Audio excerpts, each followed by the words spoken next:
Hello friends, welcome. In this video, I will discuss the basic principle of taking the noon sight. I will discuss how by taking a series of celestial observations, you can get the ship's position. Let's get started. The basic principle of finding the ship's position is finding two intersecting position lines.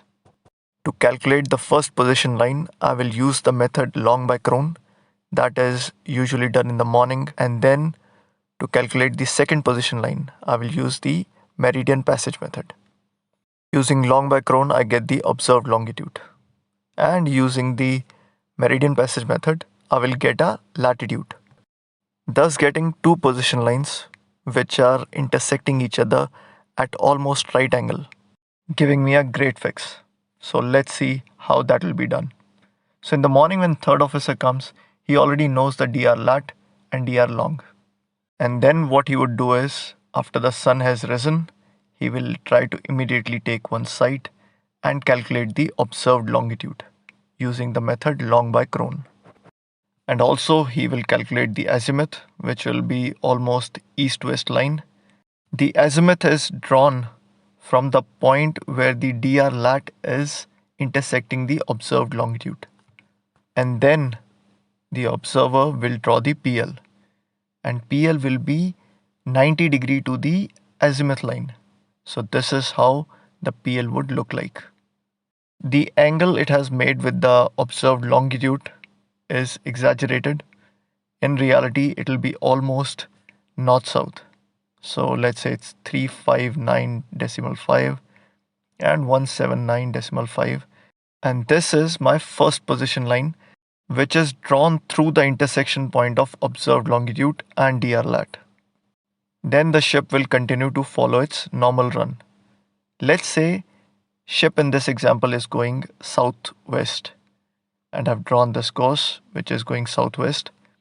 I know the course, I know the speed, and then we would get another dr latitude and the dr longitude.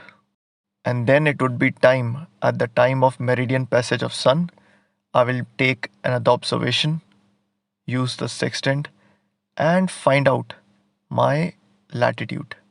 So far, after applying the run, I've received the dr lat and I know the observed longitude from which I had applied the run in the morning. And finally, after taking the sight in the afternoon, using the Marpas, I will get the latitude.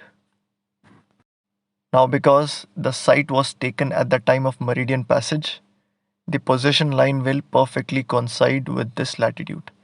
So this latitude is also my position line. Now I have two position lines with me. This latest one is position line 2, and in the morning time using long by crone method was position line 1. Now I know that in the morning I was along the position line 1 and in the afternoon along the position line 2. Now, like we used to do in the running fix, I transfer my first position line to the second dr, and this is the sign for the transferred position line. And this position line still passes through the point where dr latitude and the original observed longitude intersect.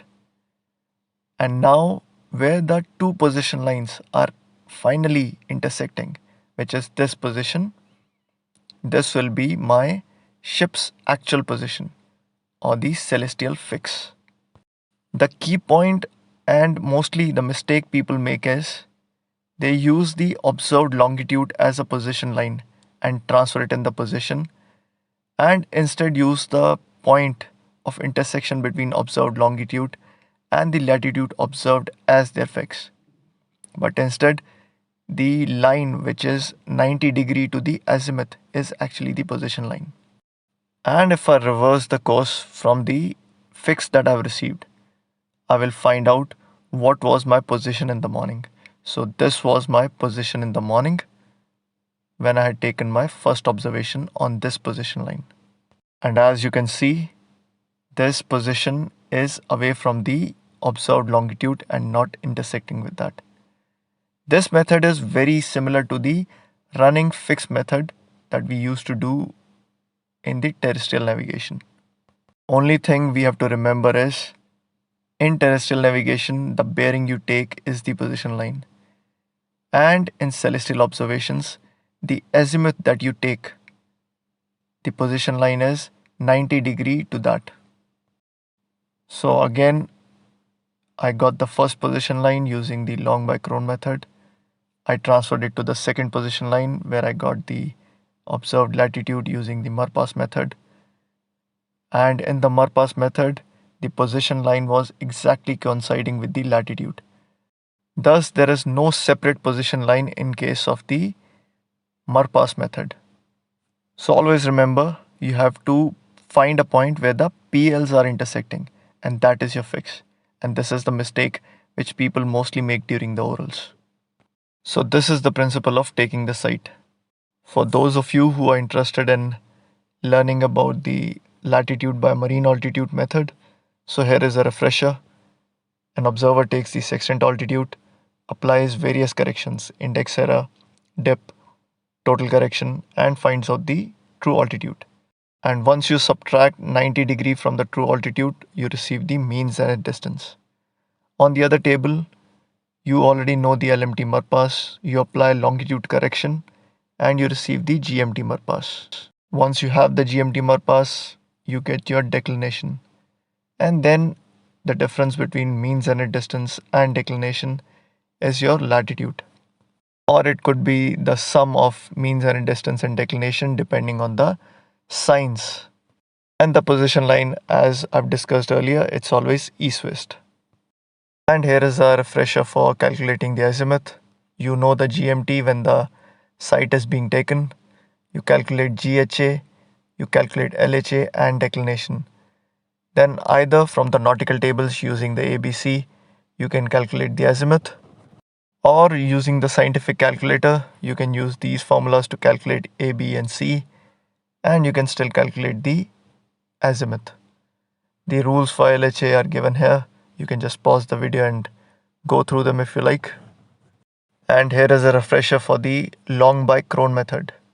This is the solving method by the nautical tables using the Haversine formula, in which you need LHA, you need the latitude and declination difference and them individually. And once you have these things, you can calculate the LHA. LHA difference GHA will give you the observed longitude, and PL as usual through the azimuth. And if you want to make the same calculation using the scientific calculator, then here is the formula. You will get P using sine true altitude minus plus sine lat sine dec whole divided by cos lat cos dec. And if lat and dec are the same name, you put negative sign in the formula. And if they are contrary names, then you put the positive sign. Once you have the P, you can calculate your LHA. You already know GHA, you get the observed longitude. And calculation of azimuth is the same method, and you can easily get your PL. You draw your PL through the point where DR latitude and this calculated observed longitude intersect, and that is your actual position line, and this is the position line that you need to transfer later. I hope this was a useful video for you. If you have any feedback, suggestion or comment, then please do write down below. All the best for your exams, and as always, thank you for watching.